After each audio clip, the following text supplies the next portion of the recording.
दोस्तों, मेरा नाम है विपुल राजपुरोहित और स्वागत है आप ही के अपने चैनल विपुल एजुकेशन पर। दोस्तों, नवीन हिंदी व्याकरण से हम टॉपिक पढ़ रहे हैं शब्द विचार, जिसके तहत हम तत्सम, तद्भव, देशज और विदेशज शब्द देख चुके हैं। कल देशज विदेशज का वीडियो बनाया था, आपने नहीं देखा, आई बटन में लिंक मिलेगा, जाकर देखते हैं। आज हम दोस्तों जो उत्पत्ति के आधार पर शब्द है उसमें एक शब्द मतलब था संकर शब्द, और बाद में रचना के आधार पर जो शब्द है 3 शब्द, उनकी आज हम इस वीडियो में चर्चा करेंगे। टोटल 4 शब्दों की आज इस वीडियो में हम चर्चा करेंगे। चलिए दोस्तों, सबसे पहले हम देखते हैं संकर शब्द क्या होता है। संकर शब्द की हम चर्चा करते हैं। तो देखो, संकर शब्द किसे कहते हैं? संकर शब्द, संकर शब्द।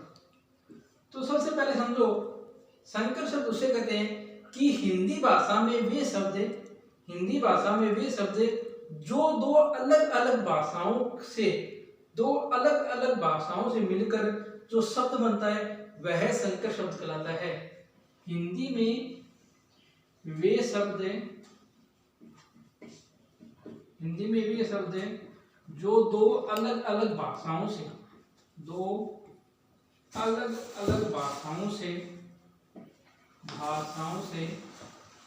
मिलकर बनता है,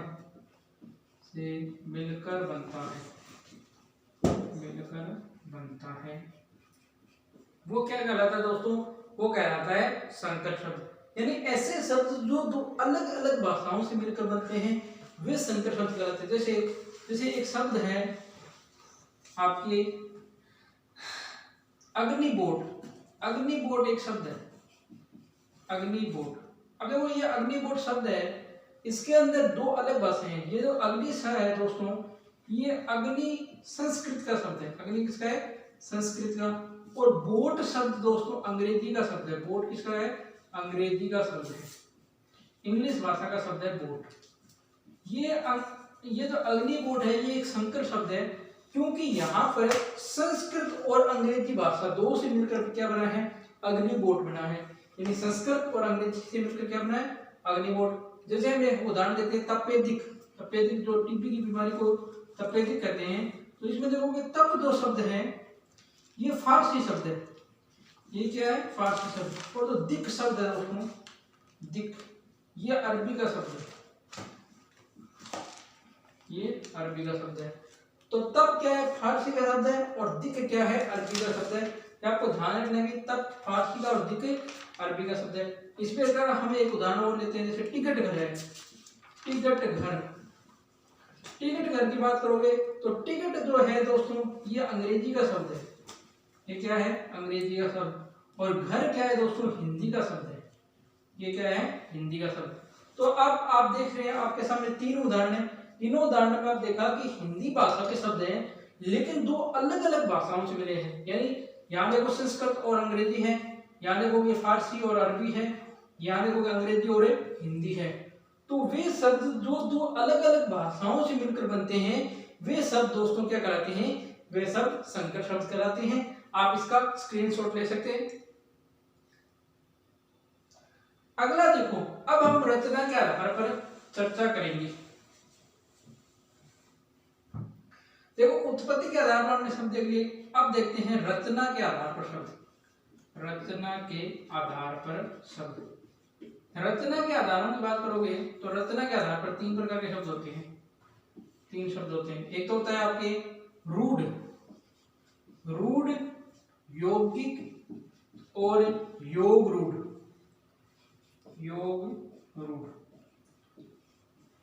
तीनों शब्दों को एक साथ समझा दूंगा अच्छी तरह से, उदाहरणों समेत आपको अच्छी तरह समझ में आ जाएगा।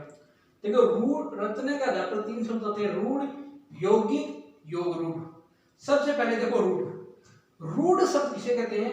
रूढ़ शब्द दोस्तों वे शब्द होते हैं जो किसी व्यक्ति, वस्तु, स्थान, प्राणी के लिए वर्षों से प्रयुक्त होते हैं, उसका एक प्रकार का प्रचलित रूप होते हैं, उसे रूढ़ शब्द कहते हैं। जैसे हम किसी व्यक्ति का नाम मोहनलाल है तो हम उसे सालों से मोहनलाल कहते आ रहे हैं, तो वो रूढ़ शब्द है। उस व्यक्ति के लिए वो मोहनलाल शब्द क्या हो गया? रूढ़ हो गया। अब हम उसका नया नाम नहीं रख सकते।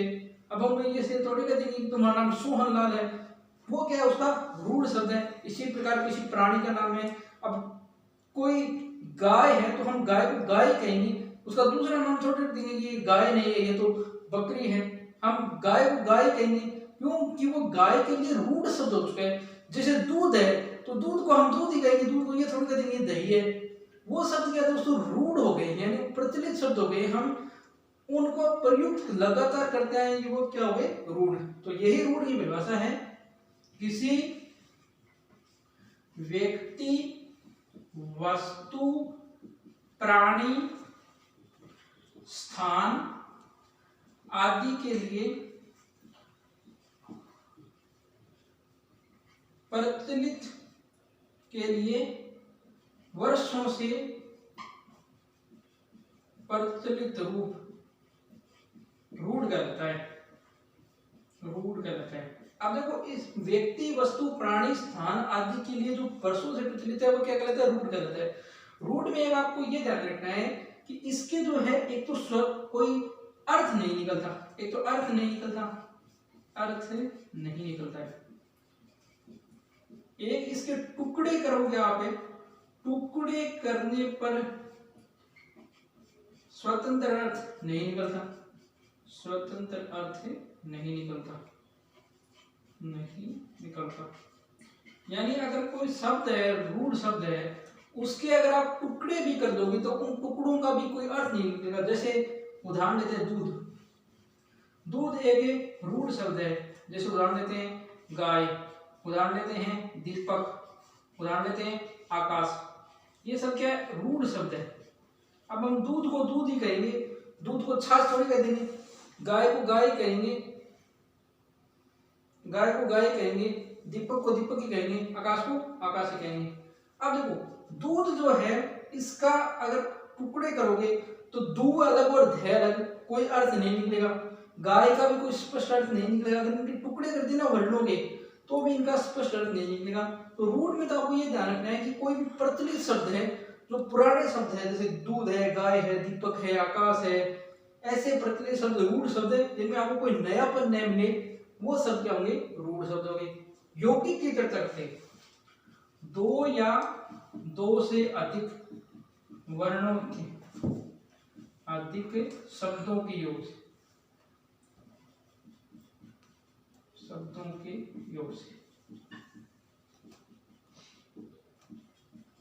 देखो इसके अंदर यौगिक में दो या दो से अधिक शब्द होंगे, यानी शब्द मिलाकर ये बनेगा। और इसके अगर टुकड़े करेंगे दोस्तों, इसके अगर आप दोनों के टुकड़े करते हैं तो स्वतंत्र अर्थ निकलता है दोस्तों। इसका अगर आप टुकड़े करोगे तो स्वतंत्र अर्थ निकलेगा। यौगिक में क्या होगा दो मिश्रण, यौगिक का अर्थ क्या होता है योग प्लस यानी जोड़ना। तो इसमें दो शब्द ऐसे मिलेंगे जो जुड़ेंगे। जैसे जितने भी संधि के उदाहरण हैं, जितने भी समास के उदाहरण हैं, जितने भी प्रत्यय उदाहरण हैं, जितने भी उपसर्ग के उदाहरण हैं, वो सब के सब किस में आएंगे दोस्तों यौगिक में आएंगे। संधि, समास, प्रत्यय, उपसर्ग के उदाहरण किस में आएंगे यौगिक में आएंगे। जैसे विद्यालय शब्द है, विद्यालय शब्द है, तो विद्यालय शब्द दोस्तों विद्या प्लस आलय से मिलता है, दो अलग अलग टुकड़ों से मिला है। अगर आप विद्या आलय का अलग अलग अर्थ करते हो तो विद्या का अलग अर्थ अलग है, शिक्षा अलग अर्थ है मंदिर। इसी प्रकार जैसे प्रतिदिन करते हैं हम, समास है उदाहरण देते हैं प्रतिदिन, दिन दिन, दिन दिन, जैसे उसका समास करते हैं दिन दिन, प्रत्येक दिन। जैसे चिड़ी मार है, चिड़ी मार, चिड़ी को मारने वाला, चिड़ियों को मारने वाला। इनके क्या दोस्तों अलग से अर्थ निकल रहे हैं। यौगिक में क्या है अलग से अर्थ निकलते, क्योंकि ये संधि, समास, प्रत्यय, उपसर्ग से जो बनेंगे वो क्या होंगे यौगिक होंगे। अंतिम बात कर लेते हैं योग रूढ़ की। दोस्तों देखो योग रूढ़ की बात करते हैं तो यौगिक और योग रूढ़, रूढ़ और यौगिक से मिलकर बना है योग रूढ़। यहाँ पर आपको जो दो या दो से अधिक वाला जो है वो यहाँ भी मिलेगा, लेकिन दो या दो से अधिक से जो शब्द बनेगा दोस्तों, जो नया शब्द बनेगा वो एक प्रचलित अर्थ, प्रचलित रूप में रूढ़ हो जाएगा, प्रचलित रूप में रूढ़ हो जाएगा। जैसे यहाँ पर कोई भी शब्द बनेगा वो प्रचलित रूप में रूढ़ हो जाएगा, यानी वहां पर हम ये कहेंगे उसको, न तो हम उसको यौगिक कह सकते हैं न रूढ़ कह सकते हैं, मिलाकर यौगिक और योग रूढ़ को मिलाकर बना योग रूढ़। जैसे इसमें बहुव्रीहि समास के उदाहरण आएंगे, बहुव्रीहि समास के जितने भी उदाहरण हैं वो इसमें आएंगे। जैसे पीताम्बर है, पीताम्बर के अगर हम टुकड़े करेंगे, पीताम्बर के टुकड़े करोगे तो क्या होगा, पीत प्लस अंबर, पीत अंबर, पीत अंबर। पीला है वस्त्र जिसका, भगवान विष्णु के लिए प्रयुक्त होता है पीताम्बर। दशानन का प्रयोग करोगे, दश है आनंद जिसके, रावण। ये क्या है, इसके अंदर जो उदाहरण आएंगे वो किसी व्यक्ति विशेष के लिए प्रचलित हो जाएंगे, यानी उनके लिए क्या हो जाएंगे, रूढ़ हो जाएंगे।